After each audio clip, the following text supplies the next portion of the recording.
1990 I had a motorcycle accident and I was hit by a hit-run drunk driver, and that caused the traumatic amputation of my arm and leg.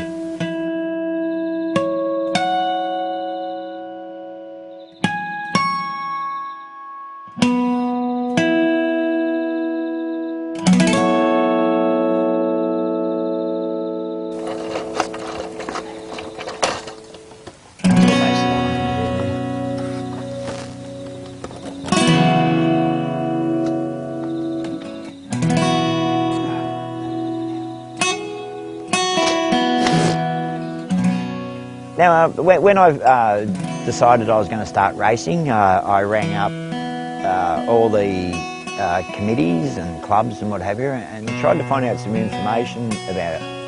Now, I couldn't find much information, and a lot of people didn't really take me serious.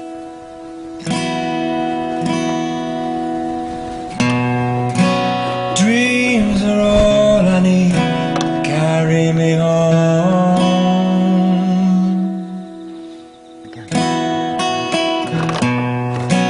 We can turn back time, but we can start. I'd just like to say to anyone with a disability, if you have a dream and a passion, you have to follow it. You're the one that has to make it happen. No one else will make it happen. Every Just find the things make you smile. Be who you are.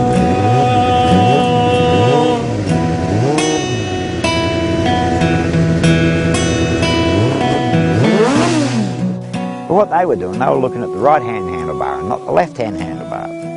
So I showed them where the brakes and that were, and they were a bit bewildered by this. And then I decided to pull my leathers out of my bag.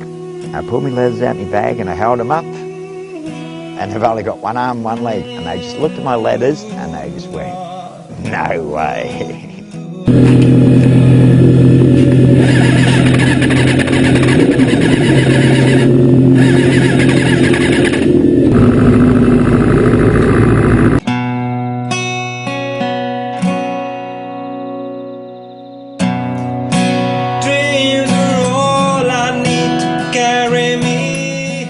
I went out in my first race and I came home with first place trophy from that race. So I think they realised I could ride. You can break my soul.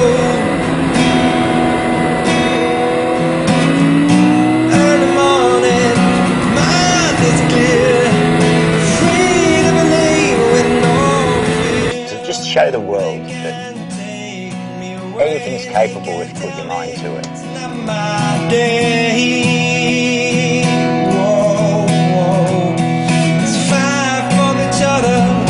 Brightest hope, our hearts alive. One of the reasons why I started racing my bike again at 48 is because I wanted to start this my disabled motorcycling school.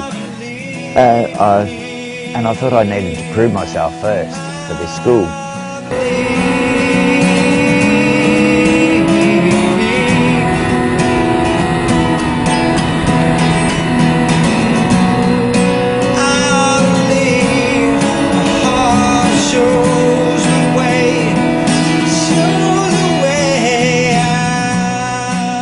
No matter what your disability or whatever, that it's capable to do anything you want. You know, all you got to do is follow your dream and your passion.